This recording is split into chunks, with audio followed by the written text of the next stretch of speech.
out a lot of, I'd say, diversity here, and within 15 minutes, I was actually struck by how much consensus came about in 15 minutes. Yeah. So I would implore you as legislators to, the lives that are being affected by you guys not, and I'm not, No.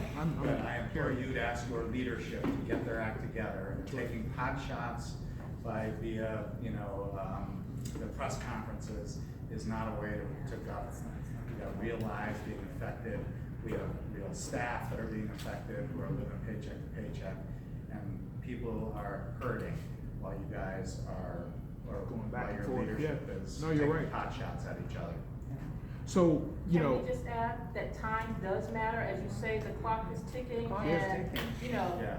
lives are being impacted day to day with the plan, the temporary plan that's in effect. So we need ratification of a budget sooner rather than later. you have that look. You got 1 more minute. Okay. No, and I would also. You said no, but urge- you still talk? No. No, I'm saying no, more than 1 minute. Oh, I'm no, saying- just one. But what I'm saying is that we also need to take a look at the huge injustices in the state of Connecticut. All right, the state of Connecticut 15 years ago was cited for having more African-American men in prison and a higher percentage in prison with longer sentences than any other country in the world, including South Africa. Okay, not than any other state, than any other country in the world.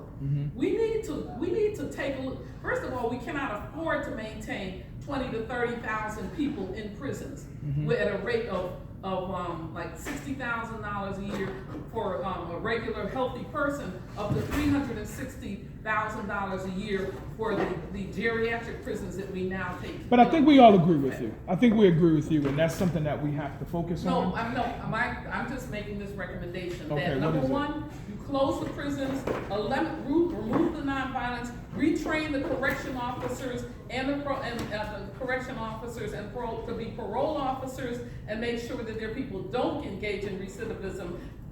Reevaluate them on whether or not they're keeping their clients out into getting them housing, getting them their licenses and things that they need, Yep. getting them education. So and this is what I'm retraining gonna them so do. that, I want you to serve with me on my panel when we go statewide to talk about reimagining what the re-entry community is all about. And that's what my bill is essentially supposed to do. And I'm saying that if we do that, we'll balance the state budget. If we remove, I hear you. if we remove those individuals who are nonviolent and have 1 or 2 maximum security prisons left, and retrain the correction officers and the probation officers, I got you. parole officers to be people that assist people in meeting their goals and objectives. We will balance the state budget, and we will and end a lot of this injustice of people who haven't paid child support. But let me say this, y'all didn't pass a budget in this group over here, did y'all? Nope. No, So case no, closed. no. No, 15 more minutes, we would've got no, but seriously, I hear you, Councilwoman, and I get the point, and I want to talk with you a little bit more on your recommendation. And that was what my recommendation is. We balance the budget by removing the nonviolence, and we make sure that those individuals who are currently working, the correction officers, not be laid off, that they be retrained to support the reentry system Gotcha. statewide.